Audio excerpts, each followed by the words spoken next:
तब देवऋषि नारद ने ब्रह्मा जी से जिज्ञासा की है और सूत जी कहते हैं कि ब्रह्मा जी ने देवऋषि नारद को शंकर भगवान के दूसरे पुत्र का चरित्र सुनाना प्रारंभ किया।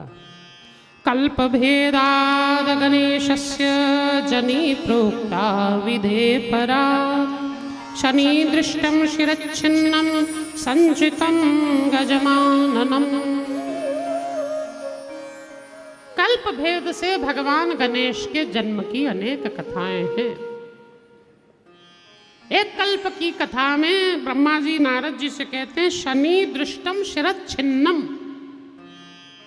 एक कल्प की कथा में शंकर भगवान ने गणेश जी का सिर काटा है, ऐसा प्रसंग नहीं आता। और ना ही पार्वती ने उस समय शंकर जी अपने मैल से गणपति को बनाया था, ऐसा नहीं हुआ। अष्टविनायक जो महाराष्ट्र के 8 प्रधान गणपति हैं, इसमें एक गिरिजात्मज नाम के गणेश हैं। और ये जो गिरिजात्मज नाम के गणेश हैं, इसमें भगवती पार्वती ने गणपति को आत्मज रूप में प्राप्त करने के लिए तपस्या की थी। वहां पर मैल से गणपति बने ऐसा उल्लेख नहीं है।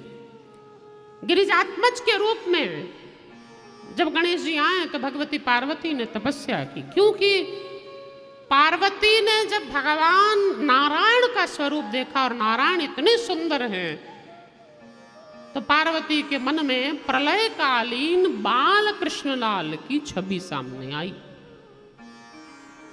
कैसे प्रलयकालीन कृष्ण हैं? जिन्होंने मार्कंडेय ऋषि को एक वटपत्र पर दर्शन दिया था। याद है आपको प्रसंग? एक पीपल के बरगद के पत्ते पर श्री कृष्ण छोटे से बाल रूप में अपने ही पैरों का अंगूठा अपने मुंह में लेकर चूस रहे हैं। ऐसा दर्शन पुराना चित्रपट है, ये बहुत घरों में लगा हुआ होता है। एक पीपल के बड़े से पत्ते पर श्री कृष्ण अपना ही चरण अंगूठा अपने मुख में चूस रहे हैं।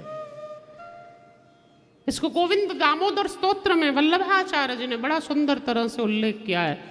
वटस्य पत्रस्य पुटे शयानम बालम मुकुंदम मनसा स्मरामि श्री कृष्ण गोविंद हरे मुरारे नाथेति नामानि प्रवदन्ति विष्णु।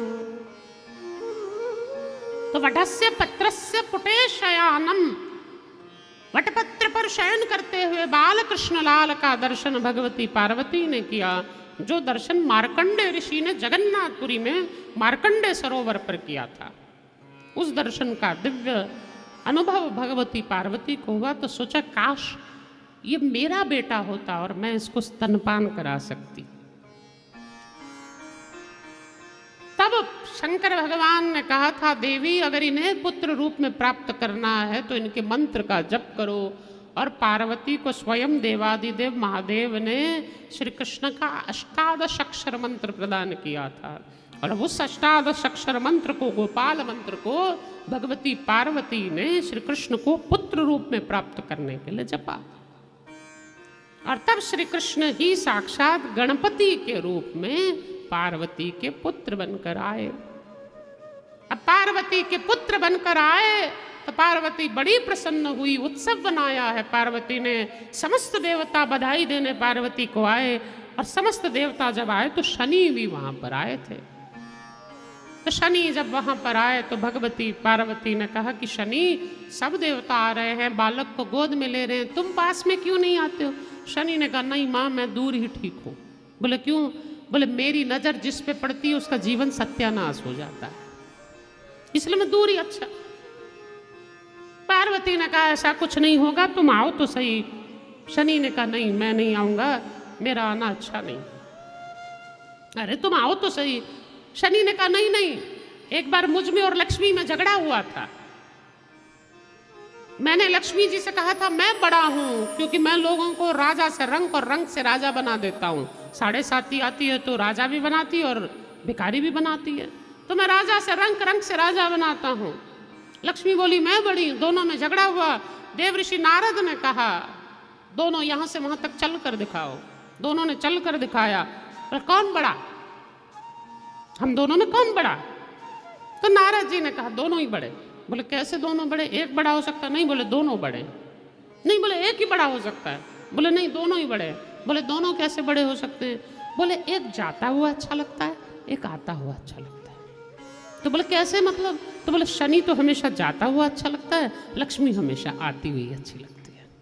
इसलिए मैं तो जाता हुआ ही अच्छा लगता हूँ, मैं आता हुआ किसी को अच्छा नहीं लगता, तो मैं आपके पास बालक को देखने नहीं आऊंगा। पार्वती ने कहा तुम आओ तो सही। और शनि आए, और शनि ने जैसी दृष्टि डाली, शनि दृष्टम, जैसी दृष्टि डाली, शिरच्छिन्नम, उस बालक का शिर छेदन हो गया। अब पार्वती रोने लगी, क्या करें क्या करें।